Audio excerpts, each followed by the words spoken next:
જય હિન્દ જય ભારત।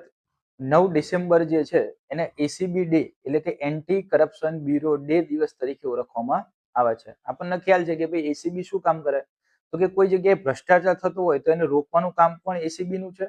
અને ધારો કે તમે કોઈ ગવર્મેન્ટ ઓફિસમાં જાઓ છો અને તમારું કામ અટકી પડ્યું છે અને ગવર્મેન્ટ અધિકારી તમને એવું કહે કે ભાઈ તમારે કામ કરવું છે તો તમારે અમુક પૈસા આપવા પડશે, તો આ પણ એક પ્રકારનો શું છે, ભ્રષ્ટાચાર છે। તો આ પ્રકારના ભ્રષ્ટાચારને રોકવાનું કામ ઇન્ડિયાની અંદર ગુજરાતની અંદર કોણ કરે છે, તો કે એસીબી કરે છે।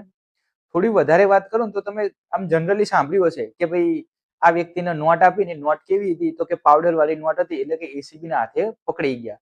તે પાવડર એટલે શું, તો એ કેમિકલનું નામ છે ફિનોક્થેલિન। એ ફિનોક્થેલિન નામનો પાવડર એ આપણી નોટ ઉપર લગાડવામાં આવે અને નોટ તમે બીજા વ્યક્તિને આપો ને એની પ્રિન્ટ જે છે ને થઈ જાય। બીજું શું થાય તો કે એ જે હાથ જે છે એને બેઝ એટલે કે સાબુના દ્રાવણ જોડે ડુબાડવામાં આવે એટલે એ જે પાણી છે ને ગુલાબી કલરનું થઈ જાય અને એટલા માટે એવું નામ આપવામાં આવે છે કે રંગે હાથે પકડવામાં આવે। તો રંગે હાથે એટલે મતલબ શું થાય તો કે જો કોઈ અધિકારી લાંચ લેતા પકડી જાય તો એના હાથ જે છે પાણીમાં ડુબાડવામાં આવે અને પાણી કેવું કરે, ગુલાબી કલર ધારણ કરે, એટલે એવું કહેવામાં આવે કે ભાઈ રંગે હાથે આ ફલાણા ફલાણા વ્યક્તિને લાંચ લેતા પકડેલા છે।